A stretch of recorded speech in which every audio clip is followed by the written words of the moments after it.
Hi there, my name is MisterCode, and in this video we're going to talk about the Cyclic Redundancy Check, which is used throughout computer networks. So before going into the details, let me first give you an overview of what I'm going to talk about. So first of all, I will explain the CRC in general. Then I will explain how to apply the CRC and by a step-by-step guide. And then I will give two examples, an easy one and a more or less intermediate one. And finally, I will give a conclusion in terms of the performance of the CRC. But now let's just start with explaining the CRC. So the Cyclic Redundancy Check is also called the polynomial code, as the method works with polynomials. And it's an error detecting code, so it's not correcting, but it's detecting. And how it works and why is something we will discuss later on. But for now, it's an error detecting code. Besides, it uses polynomial arithmetic in terms of modulo 2, where addition and subtraction works like a XOR. So if you add two zeros, the result will be a 0. Nothing special there. If you add a 1 and a 0 or a 0 and a 1, it will result in a 1. But if you add two 1s, it will result in a 0 because of the modulo 2. Then there are a sender and a receiver, and they share a generator polynomial called gx with degree r. And well, this thing is shared among them, so they have the same generator, and the degree is based on gx. So for example, if gx is x to the power 4 plus x to the power 2, then r is 4, because, well, the highest power is of course 4, so it's that easy. Then something about the notation for the polynomials, and I didn't describe the relation between those symbols yet, between the definitions, so don't worry if you don't directly get what they mean or what the relation between them is. We will get there. So mx is the given sequence of data bits. Then there's x to the power r times mx, which is basically mx with some appended zeros. And then there is tx, which is a send sequence of data bits. Before moving on to the step-by-step guide, let me first give you a general overview of how the CRC works. So here are the sender and the receiver. The thing is, at the sender there is this mx, so there is a given sequence of data bits, and there's the generator polynomial, and based on these two, tx is determined, so that this is a sequence of data bits which is going to be sent, and when it's determined, it will actually be sent to the receiver, and there will be a check whether the remainder equals 0, and if it does, fine, but if it doesn't, then an error has been detected. So it's quite simple in terms of how it works. But the thing is, determining tx is still unknown for us because we didn't discuss it. And this remainder we are talking about might still sound fake, as we didn't talk about it yet. So what we're going to do in the step-by-step guide is determine tx, and later on we will discuss how this remainder works as well. And that's the cycle of the Cyclic Redundancy Check. So let's move on to the step-by-step guide. So how to apply the CRC, step by step. So this is the step-by-step guide on how to apply the CRC. But before going through the steps, let me first say that this might still sound a little abstract, but don't worry, directly after the step-by-step guide we will do two examples, an easy one and an intermediate one, and then everything that is vague at the moment will become clear. I assure you. it's going to be easy. Well, the first step is determine the degree R of gx, which we discussed in the first slide on what CRC is. And we should write down gx and mx as bit sequences. Then, as the second step, determine x to the power r, so x to the power the degree of gx, times mx by appending r zeros.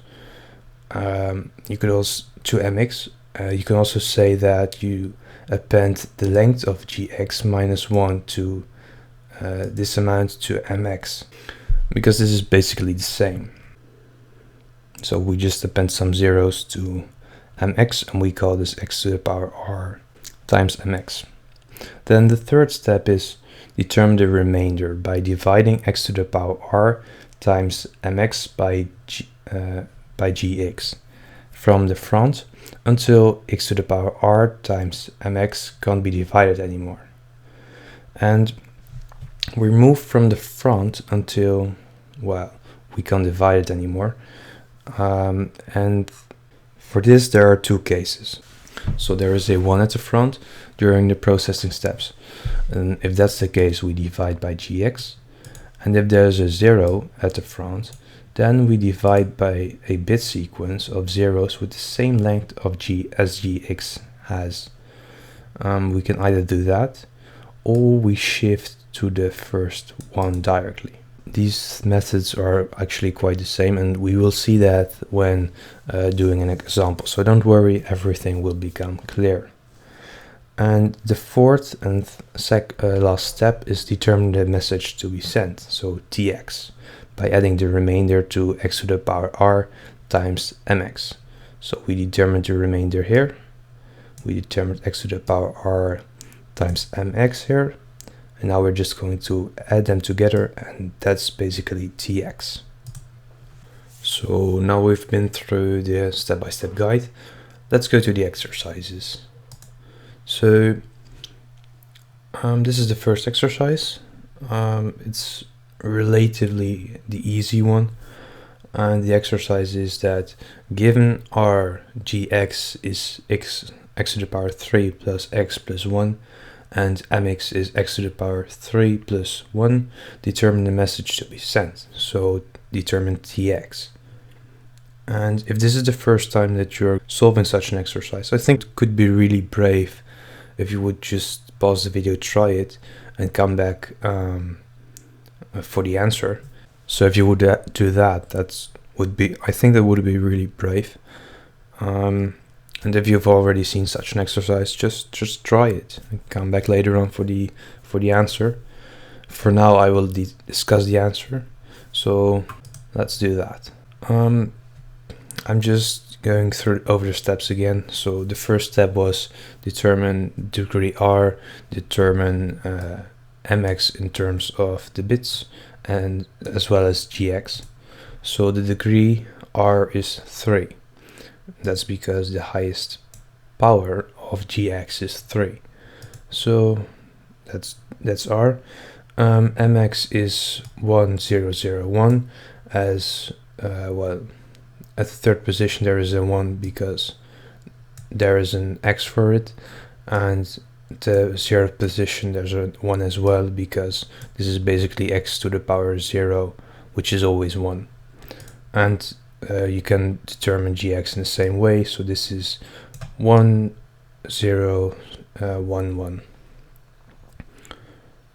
Then you have to determine x to the power r times mx.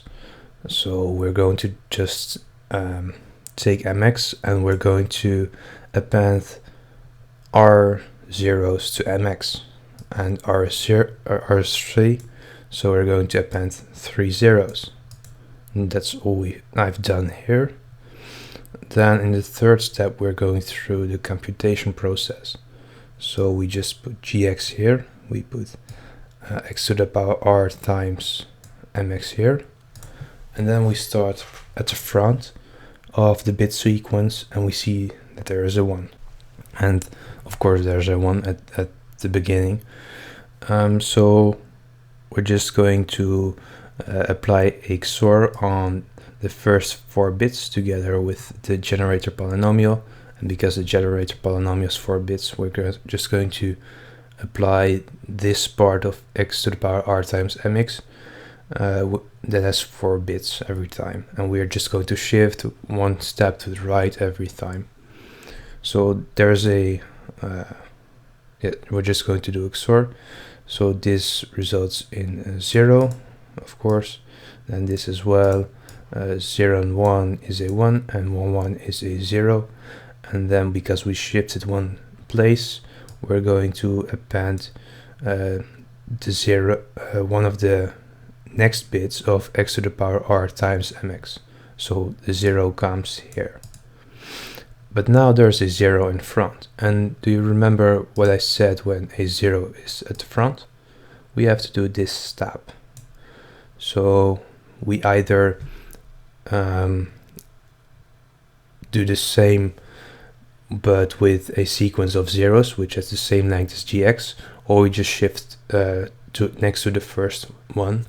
But for now, just as an introduction to this process, I will just add a sequence of zeros.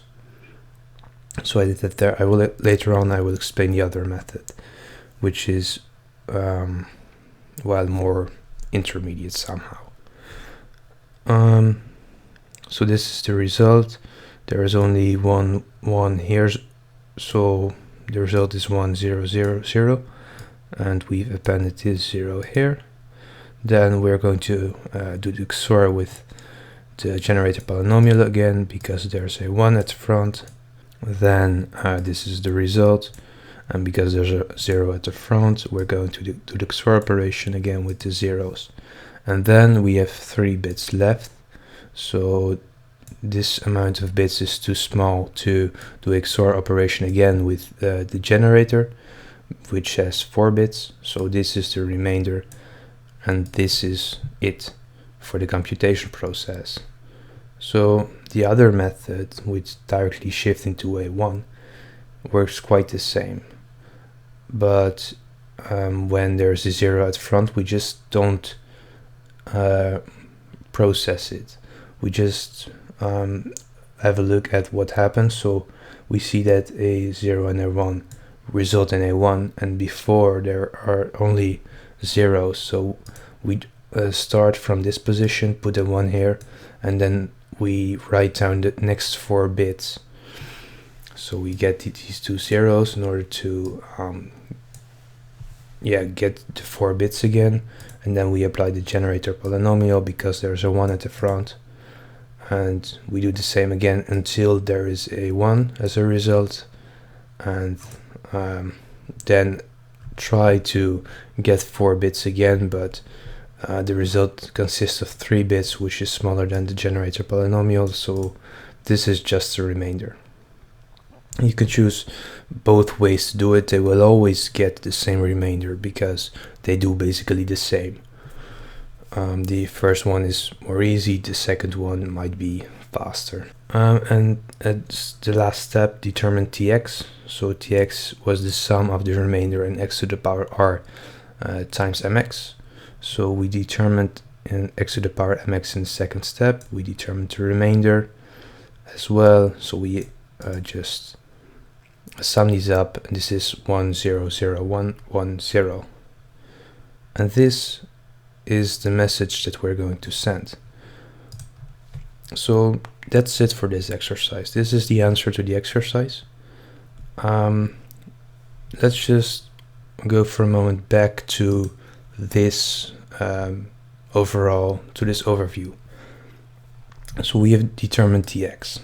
That's nice, because now we can send this to the receiver, and we determined tx based on mx and on gx. Now on the receiver side, there was this thing with the remainder should be equal to 0. How do you compute that? Well, you compute that instead of with mx and gx, you do that with tx and gx, and then the answer should always be 0 because of the method that you're applying. And if it's not 0, then probably something went wrong in the transmission. So then there is an error and it has been detected. So that's why CRC works quite well. But more about that when we're going to talk about the performance in the conclusion. For now, let's do the second and last example, which is the more or less intermediate example. It's not really harder than the previous example, but it's actually just quite more work. So given our gx is x to the power 3 plus x, at mx is x to the power 5 plus x to the power 3 plus x to the power 2 plus x, then please determine the message to be sent. So please determine tx. And now you've seen the easy example. Maybe you should try this example yourself first. So if you're going to do so, please press pause and press play again if you're done, because then I'm going to discuss the answer with you. But for now, I will continue with the answer. So this is the answer. Again, we determine r. This is again 3 because the highest power of gx is 3. We rewrite mx and gx as a bit sequence. So this is 1 0 1 1 1 0 and gx is 1 0 1 0. Then we determine x to the power r times mx again by appending 3 zeros to mx because r is 3. Then we did the computation process again. Now I just did it with shifting because, well, it wouldn't fit on one slide if I did it with the other method. So, but the result is the same. So again, this is gx, this is x to the power r times mx. Then for the first 4 bits, we're going to apply XOR operator on the first 4 bits, and then the result, so the first one pops up here, and then we're going to append 3 more bits because we need 4 bits for the generator. Then we apply XOR operator again with the generator. Then this is the result. We append a 0. We do the generator again. We append the last bit. We do the generator again, and then this is the result. So 110 is the result, apparently. Then finally we determine tx again by adding the remainder that we've just determined to x to the power r times mx. So adding these and these will result in 1 0 1 1 1 0 1 1 0, and this is the message that will be sent. So that were the exercises.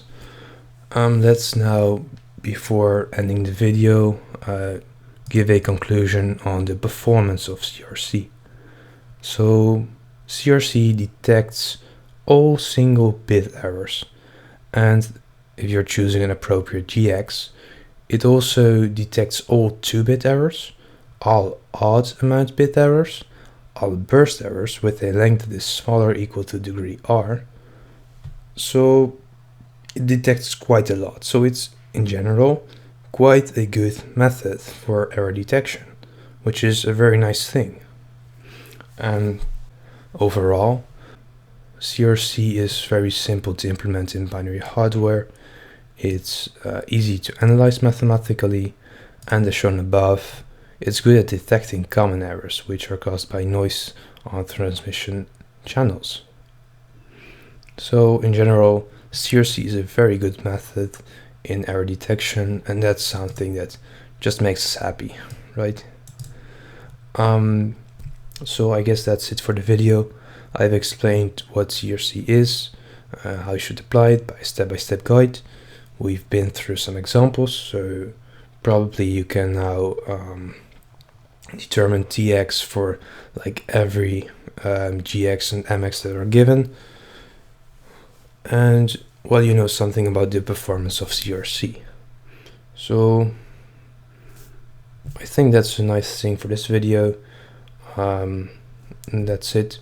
So if you thought this video was useful, please make sure to hit the thumbs up, to give it a like. If you still have any questions, please use the comment section. And if you'd like to support this channel, please make sure to subscribe. So stay cool. Bye.